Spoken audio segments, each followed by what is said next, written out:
Página de abertura.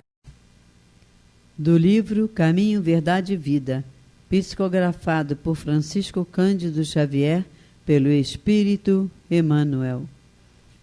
Título da mensagem: Quem sois?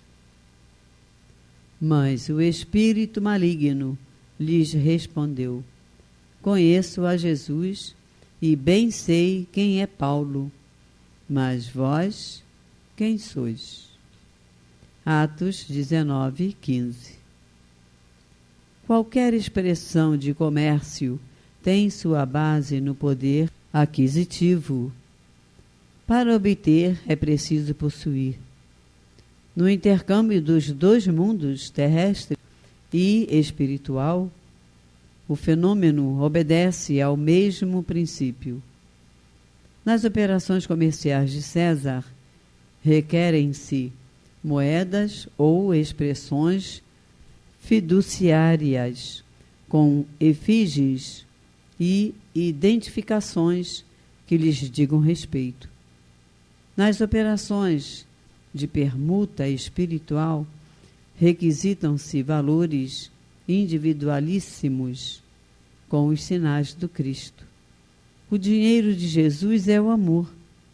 Sem ele, não é lícito aventurar-se alguém ao sagrado comércio das almas. O versículo aqui nomeado constitui benéfica advertência a quantos, para o esclarecimento dos outros, invocam o Mestre sem títulos vivos de sua escola sacrificial. Mormente, no que se refere às relações com o plano invisível, mantendo cuidado por evitar afirmativas a esmo. Não vos aventureis ao movimento sem o poder aquisitivo do amor de Jesus. O Mestre é igualmente conhecido de seus infelizes adversários. Os discípulos sinceros do Senhor são observados por eles também. Os inimigos da cruz reconhecem-lhes o sublime valor. Quando vos dispuserdes, portanto, a esse gênero de trabalho, não ouvideis vossa própria identificação, porque provavelmente sereis interpelados pelos representantes do mal, que vos perguntarão: quem sois? Emmanuel. E agora, a palestra. Olá, amigos e amigas do Jefa. É um prazer mais uma vez estarmos aqui nos nossos estudos online. E hoje nós vamos fazer comentários a questões muito interessantes do Livro dos Espíritos. Nós estamos começando o capítulo 11 da parte 2ª do Livro dos Espíritos, que trata do mundo espírita ou mundo dos espíritos. Nesse capítulo 11, Kardec vai tratar dos 3 reinos. É um assunto bastante interessante, como disse, e que até hoje suscita uma série de discussões e dúvidas. E nós vamos abordar hoje as perguntas 585 a 591, que tratam especificamente da questão dos vegetais e das plantas, Trata especificamente da questão dos minerais e as plantas, como está no Livro dos Espíritos. E vamos começar pela questão 585 e pelo comentário que Kardec faz à resposta dos Espíritos. Kardec pergunta o seguinte: que pensais da divisão da natureza em 3 reinos, ou melhor, em 2 classes, a dos seres orgânicos e dos inorgânicos? Alguns fazem da espécie humana uma 4ª classe. Qual dessas divisões é preferível? E os espíritos respondem: dependendo do ponto de vista, todas são boas. Do ponto de vista material, só existem seres orgânicos e inorgânicos. Do ponto de vista moral, há evidentemente 4 graus. Então, nós vemos aqui que os espíritos se pronunciam dizendo que essa divisão em 3 reinos é uma divisão boa, mas que, de um ponto de vista mais abrangente, só haveria seres orgânicos ou inorgânicos, ou seja, aqueles seres que são matéria bruta e outros seres orgânicos, aqueles que dispõem de vida orgânica, da capacidade de reprodução própria, que nascem, que se reproduzem e que morrem em algum momento. Mas que, do ponto de vista moral, haveria 4 graus. Que graus seriam esses? Isso Kardec vai explicar melhor no seu comentário a questão 585, dizendo o seguinte: esses 4 graus apresentam de fato características bem distintas, embora seus limites pareçam confundir-se. A matéria inerte, que constitui o reino mineral, só tem em si uma força mecânica. As plantas, embora compostas de matéria inerte, são dotadas de vitalidade. Os animais, também compostos de matéria inerte e igualmente dotados de vitalidade, possuem, além disso, uma espécie de inteligência instintiva limitada. E, segundo Kardec ainda, o homem, tendo tudo que há nas plantas e nos animais, domina todas as outras classes por uma inteligência especial, indefinida, que lhe dá a consciência de seu futuro, percepção das coisas extramateriais e o conhecimento de Deus. Então, nessa questão e nesse comentário, Kardec e os espíritos classificam os reinos da natureza como sendo o reino mineral, aquele que dispõe apenas de força orgânica, ou, perdão, apenas de força física, e apenas sujeitos a leis físicas, como os minerais, a água, ou seja, seres que não têm vitalidade, que não têm vida orgânica. Em segundo lugar, as plantas, que, segundo Kardec, têm vitalidade, porém, elas não pensam. Guardemos essa observação de Kardec, né? Que vai seguir nas outras perguntas, que as plantas não pensam. Depois, os animais, que evidentemente são compostos de matéria, que têm vitalidade e que têm em si um tipo de inteligência rudimentar. E, por fim, o homem, que tem tudo que os animais e as plantas têm, mas, além disso, tem uma inteligência superior que permite que ele tenha uma capacidade de decisão, conhecimento de Deus. Do ponto de vista biológico, nós aprendemos que os reinos da natureza se dividem em várias subdivisões. Na verdade, hoje em dia, nós teríamos 6 reinos naturais. Reinos esses, evidentemente, compostos de seres orgânicos, seres que têm vitalidade.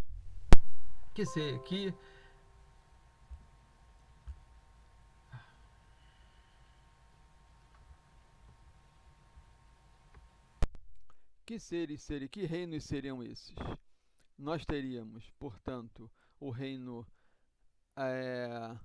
Arquea, o reino Bactéria, o reino Protista, o reino Fungi, o reino Plante e o reino Animalia. Trocando em miúdos, né? O reino Arque e o reino Bactéria, eles seriam reinos que compõem-se das bactérias em diferentes tipos, tão diferentes entre si, que, de certa forma, só foram divididos em 2 reinos. Esses 2 reinos, Arque e Bactéria, eles eram agrupados em um reino anterior chamado reino Monera, que, segundo a classificação biológica, não existe mais. Depois temos o reino Protista, que inclui protozoários e algas, seres compostos de uma célula só, seres unicelulares. Depois temos o reino Fungi, que são seres mais complexos, que são os fungos que nós conhecemos em geral. As plantas, o reino Plante e o reino Animalia, dos animais, todos evidentemente compostos de seres orgânicos. Mas, para fins práticos, para fins da nossa compreensão, vamos ficar com essa classificação que Kardec nos dá, dos minerais, dos vegetais, das plantas e dos animais. E a partir daí, Kardec começa a fazer uma série de perguntas sobre a questão das plantas, que são interessantes que nós acompanhemos. Portanto, a pergunta 586 que Kardec faz. As plantas têm consciência da sua existência? E os espíritos dizem não, elas não pensam, só têm a vida orgânica. Segunda questão, 587. As plantas têm sensações, sofrem quando mutiladas? E os espíritos dizem, as plantas recebem impressões físicas que atuam sobre a matéria, mas não têm percepções. Consequentemente, não têm a sensação da dor. Portanto, o fato de os espíritos afirmarem que as plantas recebem impressões físicas que atuam sobre a matéria, mas não têm percepções, e também que as plantas só têm vida orgânica, mas não pensam, nos faz lembrar daquela questão que já foi discutida anteriormente no Livro dos Espíritos a respeito do princípio vital e do princípio inteligente, ou princípio espiritual. O que é que isso quer nos dizer? O princípio vital é aquele elemento que se junta à matéria e permite que a vida se expresse. Então, existe princípio vital, o fluido vital, em todos os seres orgânicos, em todos os seres que dispõem de vida, de capacidade de vida independente, de capacidade de reprodução, que nascem, crescem, reproduzem-se e morrem. Mas, como dizem aqui os espíritos, as plantas, em especial, elas têm vida orgânica, portanto, elas têm princípio vital, mas elas não pensam, de tal modo que isso nos dá a entender que, unidas às plantas, não existiria um princípio inteligente, um princípio espiritual. Tanto assim que elas agem em impressões físicas, mas que elas não têm percepções ou sensações de dor. Essa é a resposta que os espíritos nos dão. Mas nós não vemos as plantas reagirem a determinados estímulos, não vemos, quando nós estudamos biologia, não vemos que as plantas são dotadas, por exemplo, daquela capacidade de se voltar para a luz, que é chamada do fototropismo, ou a capacidade de suas raízes se aprofundarem cada vez mais na terra, que é conhecida como o geotropismo. Então, se as plantas... Será percepções, com essas funções que elas realizam, com isso tudo que as acontece, não haveria aí a manifestação de algum tipo de instinto ou de vontade nas plantas? Essa questão não passou despercebida a Kardec. Se as plantas poderiam, de alguma forma, manifestar algum tipo de instinto ou de vontade. E Kardec pergunta, a força que atrai as plantas umas para as outras independe da vontade delas? As plantas, de alguma forma, são atraídas umas para as outras, elas têm essas propriedades que nós comentamos. Então, Kardec pergunta se essa força independe da vontade. E os espíritos dizem que sim, e mais uma vez afirmam, elas não pensam. É uma força mecânica da matéria que atua sobre a matéria. As plantas não poderiam opor-se a isso. Então a planta não poderia, por exemplo, por exercício da sua vontade, evitar de se dirigir para um ponto onde a luz estivesse entrando, segundo o que os espíritos nos dizem. E aí Kardec volta à carga, porque nós vemos, e como Kardec diz, a sensitiva, a dormideira que todos nós conhecemos, a dioneia, aquelas plantas carnívoras. Quem já foi, por exemplo, ao Jardim Botânico do Rio de Janeiro, teve a oportunidade, certamente, de visitar uma estufa em que é composta em grande parte das plantas ditas carnívoras, aquelas plantas que conseguem aprisionar insetos em suas folhas, que são constituídas, que têm uma constituição própria para isso, ou que as suas folhas têm uma substância que aprisiona ali os insetos, por terem propriedades viscosas, de tal modo que o inseto não consegue sair dali. Algumas parecem pequenas bocas com dentes, Outras parecem pequenos receptáculos, pequenos recipientes que têm tampas que se fecham quando o inseto ali penetra e, portanto, é aprisionado. Será que isso não, de alguma forma, manifestaria algum tipo de vontade da planta? E aí Kardec mais uma vez pergunta, essas plantas são dotadas de capacidade de pensar? Kardec questiona se essas plantas não seriam alguma coisa intermediária entre o vegetal e o animal. Tem vontade forma uma classe intermediária entre a natureza vegetal e uma natureza animal, ou seja, constituem a transição de uma para outra? Será que é assim que acontece? Será que essas plantas teriam algum tipo de exercício da vontade? E os espíritos respondem: tudo é transição na natureza pelo simples fato de que nenhuma coisa se assemelha a outra, embora todas se relacionem. Então, na natureza está tudo relacionado. As plantas não pensam e, por conseguinte, não têm vontade. E continua: a ostra que se abre, todos os zoófitos também não pensam, têm apenas um instinto cego e natural. E aí essa palavra instinto é preciso que seja vista com um certo cuidado, uma vez que o instinto ele acaba denotando algum tipo de inteligência instintiva, muitas vezes, e que nós vemos, por exemplo, nos animais. Mas quando o espírito aqui se refere a instinto, ele está falando dessa reação da matéria orgânica a determinados estímulos. Reação essa que independe da própria planta e que ela vai seguir de um modo inalterável, de um modo irresistível, se assim podemos dizer. Como vimos na pergunta anterior, a planta não poderia opor-se a esse estímulo e a reação que ela tem, fazendo com que as coisas assim aconteçam.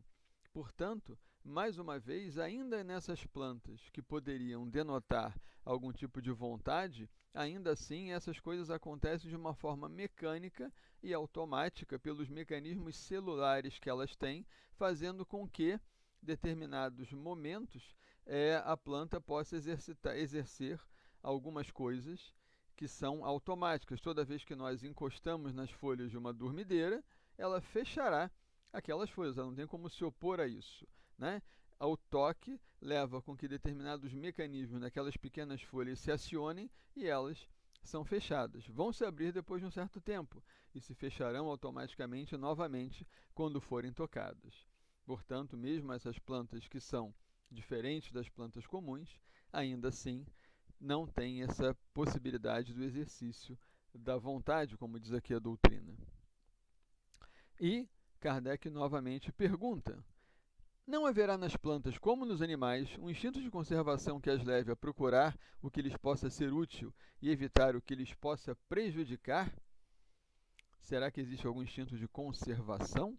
Os animais o têm, né? Eles se defendem, eles fogem ou atacam ou lutam. Será que as plantas teriam esse tipo também de algum tipo de instinto de conservação?